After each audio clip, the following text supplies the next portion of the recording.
अब हम बात करेंगे नोड.जेएस में मॉड्यूल्स के बारे में कि मॉड्यूल्स होते क्या हैं, कितने टाइप के होते हैं और कैसे इसको हम यूज कर सकते हैं। स्टार्ट करते हैं मॉड्यूल्स की डेफिनेशन के साथ। मॉड्यूल्स एक कोड ऑफ रीयूजेबल ब्लॉक होता है जो स्पेसिफिक फंक्शनलिटी प्रोवाइड कराता है। जैसे कि ये हेल्प करता है कोड को ऑर्गेनाइज करने के लिए, कोड को रीयूजेबल बनाने के लिए। नोड.जेएस में हर फाइल एक मॉड्यूल्स की तरह ही होती है, जिसमें आप कोई भी एक कोड लिखेंगे, उस कोड को आप कहीं से भी उसको एक्सेस कर सकते हैं, कहीं से भी उसको रीड कर सकते हैं, रीयूजेबल कर सकते हैं। और ये आपके कोड को ऑर्गेनाइज बनाता है। ऑर्गेनाइज का मतलब है एक स्ट्रक्चर प्रोवाइड कराता है कि कोड को एक अच्छे तरीके से मैनर में लिखने के काम करता है कि आप हेडर बनाते हैं तो इसका हेडर का कोड इधर लिखो, फुटर बनाते हैं तो फुटर का कोड आपने यहाँ लिखा हुआ है। हर एक कोड को, फॉर एग्जाम्पल, आप एक बहुत बड़े कोड को छोटे छोटे पार्ट्स में तोड़ लेते हैं एक ऑर्गेनाइज वे में, इसको ही बोलते हैं मॉड्यूल्स। नोड.जेएस में मॉड्यूल्स तीन तरीके के हो सकते हैं। पहला बिल्ट इन मॉड्यूल जो प्रोवाइड कराता है नोड.जेएस इटसेल्फ। दूसरा लोकल मॉड्यूल जो आपने खुद बनाया होता है। तीसरा थर्ड पार्टी मॉड्यूल जो npm के थ्रू आप इंस्टॉल करते हैं। npm मतलब नोड पैकेज मैनेजर के थ्रू आप जो भी एक्सटर्नल मॉड्यूल कहीं बाहर से इंस्टॉल करेंगे उसको बोलते हैं थर्ड पार्टी मॉड्यूल।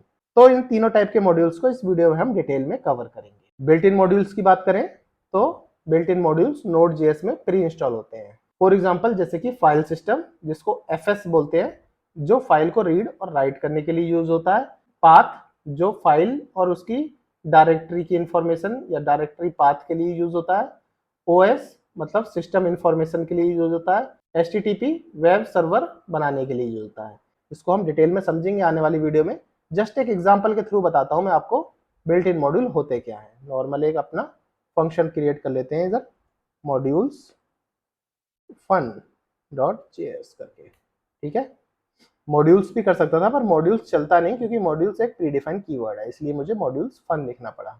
कोई बात नहीं, जो भी मैं कोड लिख रहा हूँ आपको गिटहब पे प्रोवाइड करा दूंगा। अगर आपने मेरे गिटहब को अभी जाके फॉलो नहीं किया तो जल्दी जाके फॉलो कर लें, वहीं पे आपको ये सारा कोड मिलने वाला है। तो बिल्ट इन मॉड्यूल का एक एग्जांपल लिखते हैं। ओएस से थ्रू करते हैं, मैं एक चीज समझा रहा हूँ, बाकी ओएस को मैं डिटेल में आपको आने वाले टाइम में समझाऊंगा। जस्ट आपको एग्जांपल के थ्रू दिखाता हूँ कि बिल्ट इन मॉड्यूल कैसे वर्क करते हैं। तो कॉन्स्ट लिखो आप, कॉन्स्ट में एक ऑपरेटिंग सिस्टम एक ओएस करके एक वेरिएबल बना लिया। इसके बाद रिक्वायर करके ओएस को इसके अंदर रैप कर लिया। इसका मतलब क्या है, ओएस एक बिल्ट इन मॉड्यूल था जो हमने नोड.जेएस से उठाया है और उसको असाइन कर दिया है कॉन्स्ट ओएस के अंदर। इसका मतलब ओएस अब जो है हमारा रिक्वायर्ड से उठ के इसके अंदर आ गया है। तो हमने कहीं से इंस्टॉल करने की जरूरत नहीं पड़ी, ना ही कहीं से बनाने की जरूरत पड़ी। ऑपरेटिंग सिस्टम की सारी जानकारी आपने इस वेरिएबल में डाल दी। अब इसको यूज कर सकते हो आप इजिली। कंसोल लॉग करो, कंसोल डॉट लॉग करते हैं। कंसोल लॉग के अंदर जैसे कि आपको ओएस प्लेटफॉर्म देखना है तो आप इसको ऐसे लिखो, ओएस प्लेटफॉर्म। तो ओएस डॉट प्लेटफॉर्म करके आप उठा लोगे। इससे क्या है, आपका प्लेटफॉर्म ये बता देगा कौन से प्लेटफॉर्म पे आप ये कोड चला रहे हो। देखो मैं चला के दिखाता हूँ, नोड मॉड्यूल डॉट फंक डॉट जेएस करता हूँ तो आपको पता चल जाएगा। देखो ऑपरेटिंग सिस्टम प्लेटफॉर्म है मेरा डार्विन। एप्पल मैकबुक में ऑपरेटिंग सिस्टम डार्विन यूज होता है, इसलिए इसने डार्विन दिखा दिया। इसी तरीके से आप ऑपरेटिंग सिस्टम के बारे में और जानकारी भी जान सकते हो, जैसे कि कंसोल डॉट लॉग, इसके अंदर आप लगा सकते हो फ्री मेमोरी कितनी है। Free memory OS dot free ma'am से करके, फ्री मैम करके आप एक फंक्शन आता है, इससे चलाएंगे तो आपको बता देगा इतनी आपके सिस्टम में अभी फ्री मेमोरी है। इस तरीके से आप बिल्ट इन मॉड्यूल को यूज कर सकते हैं। अब आते हैं अपने सेकंड पार्ट पे, लोकल मॉड्यूल। लोकल मॉड्यूल का मतलब है जो मॉड्यूल आप खुद बनाते हैं उसी को लोकल मॉड्यूल कहते हैं। ये मॉड्यूल एक फाइल के हिसाब से बनाई जाती है। .js फाइल जो आपने बनाई, उस जेएस फाइल में जो भी आपने फंक्शन लिखा होगा, जो भी आपने वेरिएबल लिखा होगा, अगर आप उसको एक्सपोर्ट करते हैं तो किसी दूसरे मॉड्यूल पे आप इंपोर्ट करके उसको यूज कर सकते हैं। इसको इस तरीके से इसको एग्जांपल के थ्रू समझते हैं।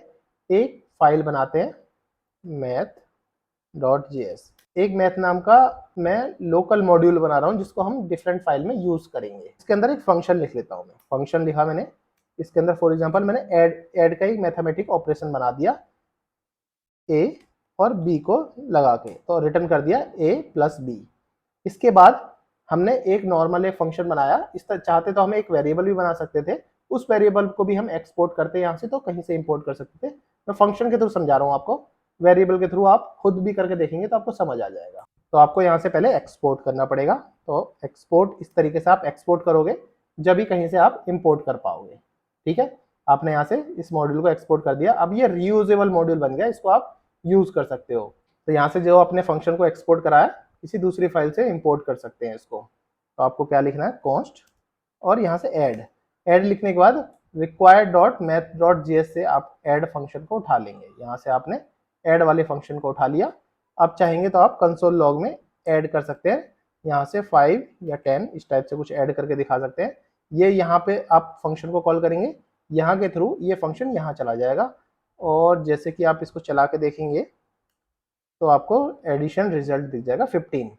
इस तरीके से आप मॉड्यूल्स को रीयूज कर सकते हैं कहीं एक्सटर्नल भी। चाहते तो आप इसको यहाँ से हटा के मॉड्यूल डॉट एक्सपोर्ट भी कर सकते थे। आपने मॉड्यूल ऐड से यहाँ से एक्सपोर्ट कर दिया और यहाँ ऐड लिखने की फिर जरूरत नहीं पड़ती, सिंपल इतना होता और इसको चलाते इधर से ऐसे तो रिजल्ट इस तरीके से भी आ सकता था। या तो आप इस तरीके से करो, यहाँ इधर से एक्सपोर्ट कर दो। दोनों तरीके एकदम सिमिलर है, जो आपको बेस्ट लगता हो वो आप यूज कर सकते हैं। यहाँ पे इस तरीके से नहीं कर सकते जैसे जावास्क्रिप्ट में करते थे। जावास्क्रिप्ट में कैसे करते थे, इंपोर्ट फ्रॉम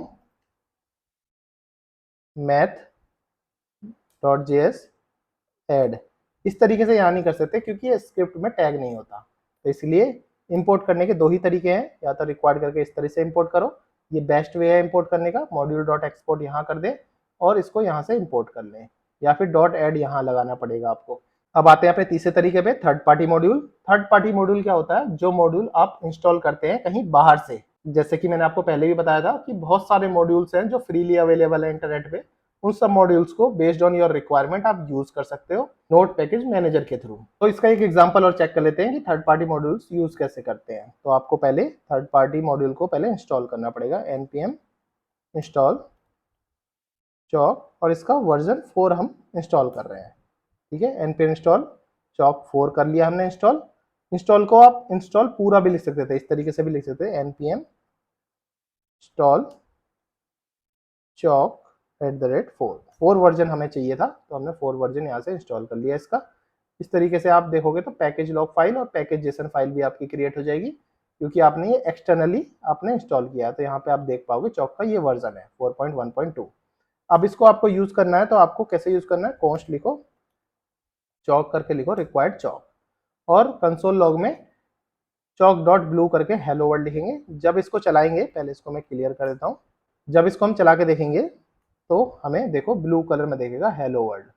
आप चाहो तो इसको रेड भी देख कर सकते हो, रेड करोगे तो जैसे आप चलाओगे तो ये रेड कलर में दिखेगा।